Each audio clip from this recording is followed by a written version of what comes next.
Hello, I'm Alec Avdakov, and welcome to the life and times of Frederick the Great.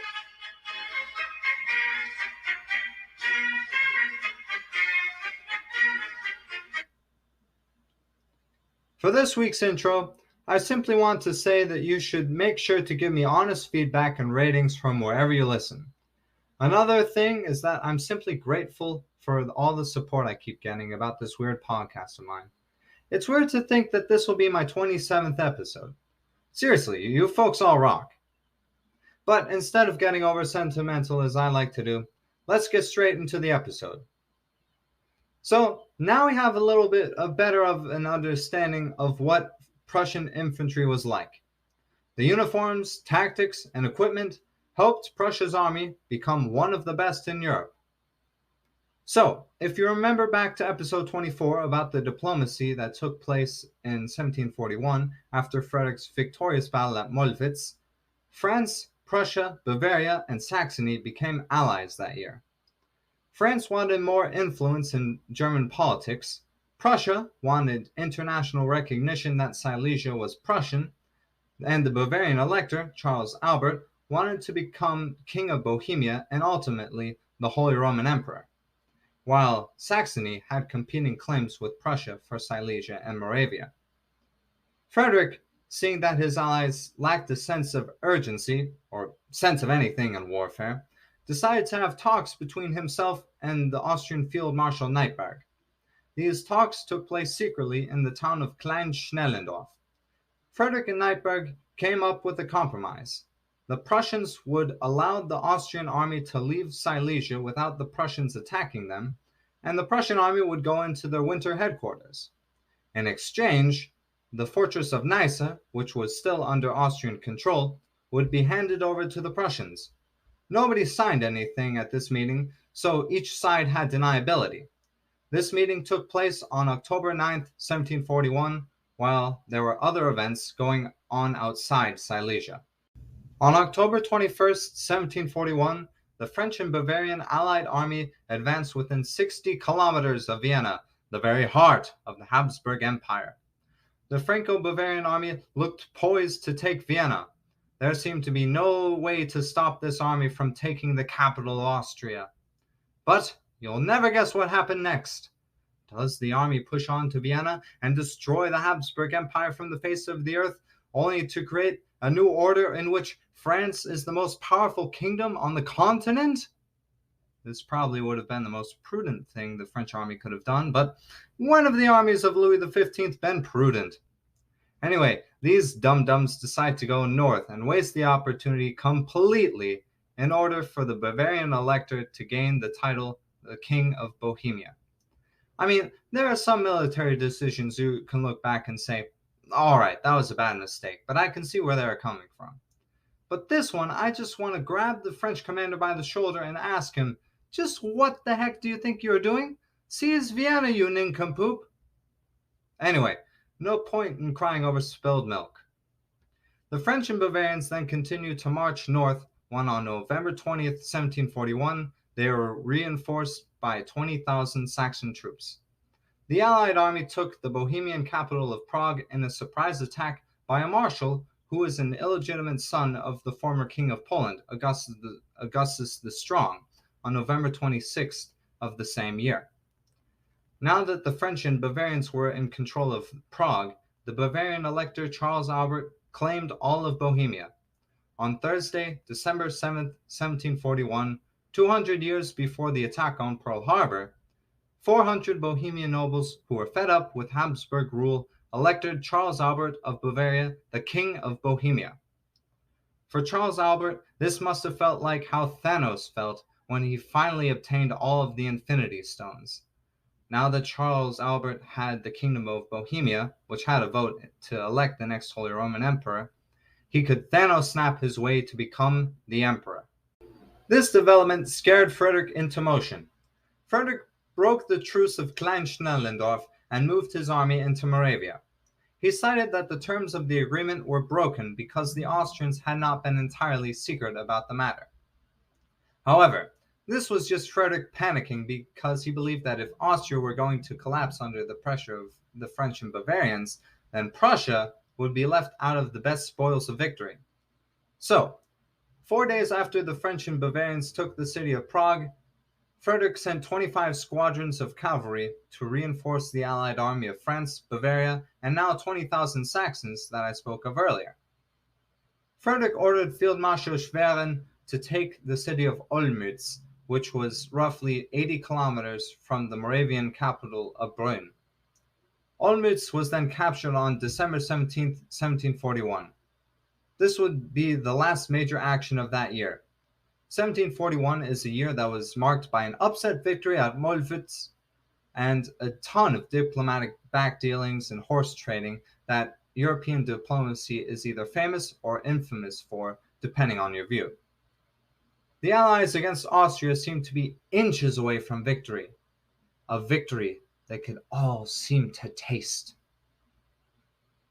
On January 17th, during his move south, Frederick's army captured the majority of the town of Glatz, with its citadel holding out until April.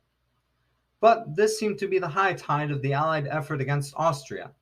On January 24th, 1742, two major things occurred. Charles Albert of Bavaria was elected the Holy Roman Emperor in the city of Frankfurt am Main in a unanimous vote, and an Austrian force of 16,000 arrived from Italy and captured the city of Linz and the French army of 10,000 that was stationed there. The tide continued to turn against the Allies when the Austrians took the Bavarian capital of Munich on February 12, 1742. This was ironically the same day Charles Albert of Bavaria was crowned the Holy Roman Emperor. Frederick still wanted to press the advantage he held in Moravia and begin an Allied advance on Vienna. So in February, Frederick advanced with an army of Prussians and Saxons south towards the city of Brünn. According to Tim Blanning's book on Frederick the Great, he writes, quote, "This was the first time that Frederick had attempted an operation with an ally, and he did not enjoy the experience." He claimed that the Saxons supplied only 14,000 as opposed to the 22,000 they promised, and they were poorly supplied and uncooperative. That Prusso-Saxon army of 30,000 men moved to the border of Bohemia and Moravia to Iglau. Frederick's army continued to march further south until Frederick's headquarters was about 90 kilometers by road to Vienna. On March 1st, Frederick's light cavalry, known as the Hussars, was only a few kilometers away from Vienna. Despite this, Frederick's army was at its tipping point and could no longer support its advance into Vienna. The Austrian army was now led by Maria Theresa's brother-in-law, Charles of Lorraine, who was a much more effective commander than the unfortunate Field Marshal Neipperg. On February 15, 1742, the Austrians recaptured Iglau and the French withdrew north into central Bohemia. Frederick simply had to withdraw north or else his army would be cut off. Frederick's army dodged being captured and moved to a town called Seelowitz. Frederick's mind then turned to peace. He came up with the so-called conditions of Seelowitz that go something like this. See, Frederick wanted Austria to recognize that not only was Upper Silesia his, but also the county of Glatz, which he had recently captured. He also put something in there about satisfaction for his allies. He mainly did not want to see the election of Charles Albert be overturned. He was fairly self-interested in this cry for peace. He mainly just wanted to keep Silesia, the whole reason he went to war in 1740. Frederick knew that Prussia could not withstand a long war against Austria, even with allies. After all, Prussia was still that sandy land that was fairly poor. He just wanted to keep what he had in war and improve his kingdom in peace. His logistics were stretched to their extreme limits. According to David Fraser's book on Frederick the Great, he writes, quote, "Winter conditions would last until April, and the armies in Moravia, the Austrians who were advancing into it, and the Prussians who were already there, could only exist by plunder, and plunder was arousing the desperate, famished resistance of the Moravian population. Ultimately, negotiations and talking could only go so far when two sides have two widely separate views of what a peace should look like. Therefore, it would be decided on the battlefield. Because the Austrians were advancing in an unexpected strength, Frederick decided to abandon the city of Olmütz to the Austrians in April 1742.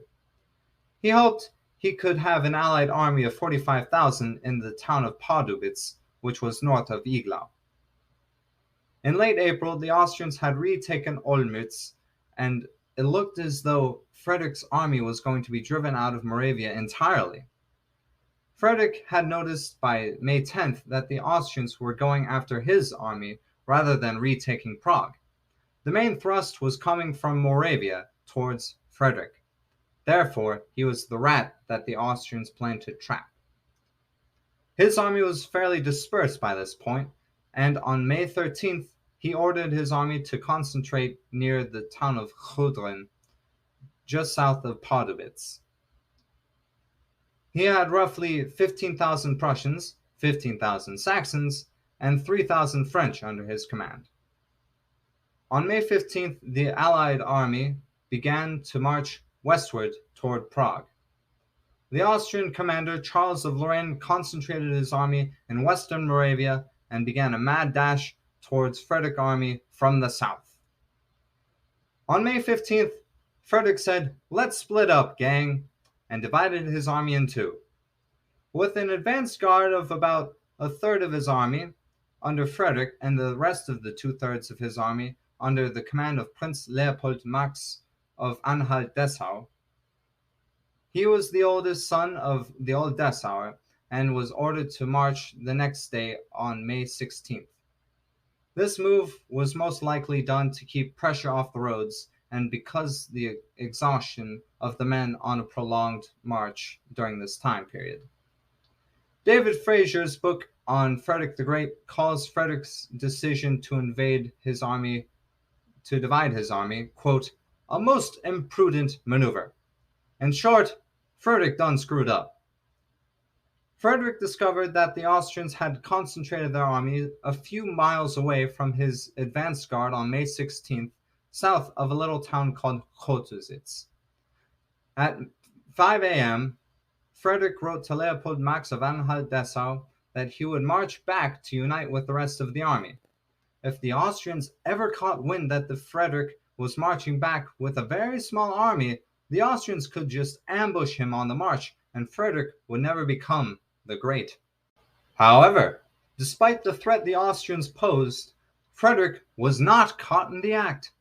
Therefore, Frederick and the Prussian army would survive the near catastrophe of May 16, 1742.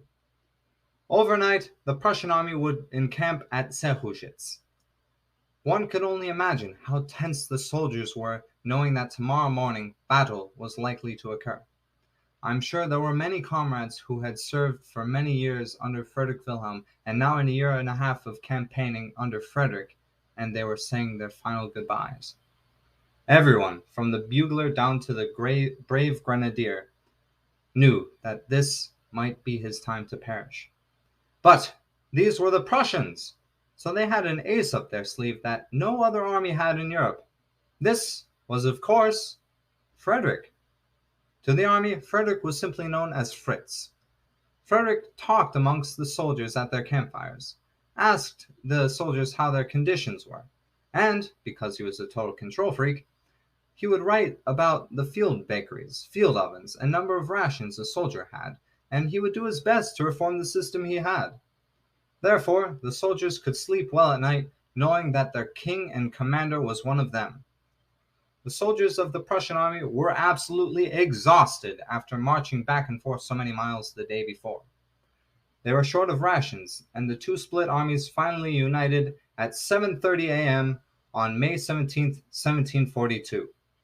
Let me paint you a mental picture of how the Prussian army had deployed that day.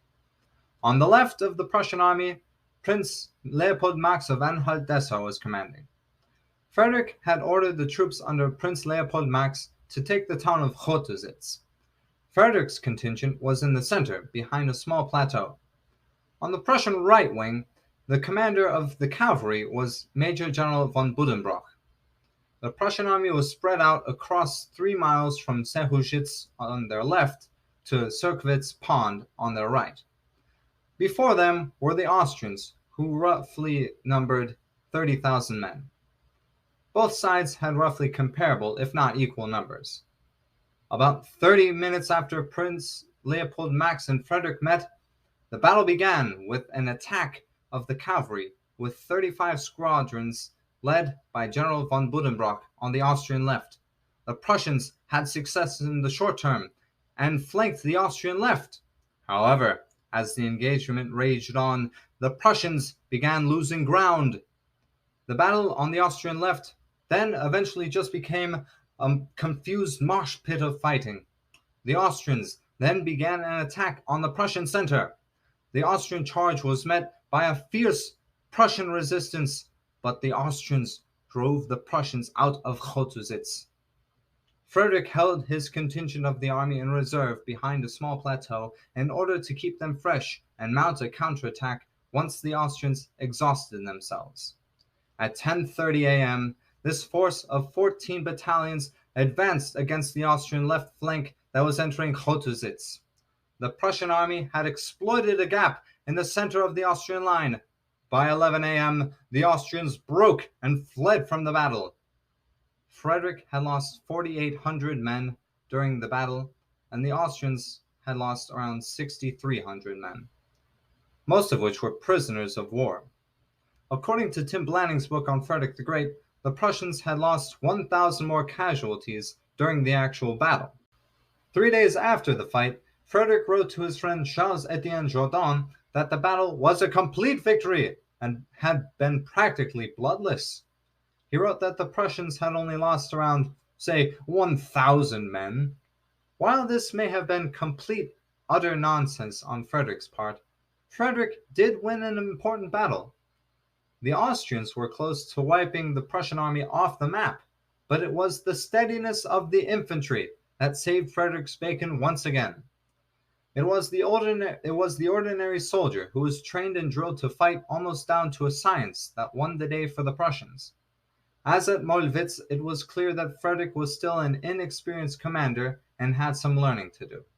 I mean, he needlessly split up his troops right before a battle, which forced him to order his army to march backward on the same route they went on, and only 30 minutes before the actual battle did the two parts of the army unite to become a unified fighting force. But Fritz was learning. A great quote comes from David Fraser's book on Frederick the Great. He writes, quote, "The most enduring lessons are made from one's own mistakes." That's not just a good piece of military advice, but a great piece of advice for any young person who grows up. So let me repeat that. The most enduring lessons are made from one's own mistakes. Directly after the battle, Frederick chose not to exploit his victory, and he gave the cheeky excuse that, quote, "I didn't want to defeat them too badly." The main reason why he did not pursue the Austrian army was that he had absolutely exhausted the men with his pointless marches. But his statement may have also been fairly true. Remember that he did not want to dismantle the Habsburg Empire. He simply wanted Upper Silesia and Glatz. He probably figured that if he kept the Austrian army intact, it would show Maria Theresa that Frederick was a man that she could work with. This is because peace was on his mind. I believe that is where I shall leave you. This week had a bunch of military and political maneuvering that left Frederick with battle as his only option. This battle crushed the hopes of the Austrians to regain Silesia and fanned the flames of peace that was in the eyes of Frederick. Thank you all for listening, and to conclude today's week, I shall say to you to remember to always wash your hands. It's just a good idea.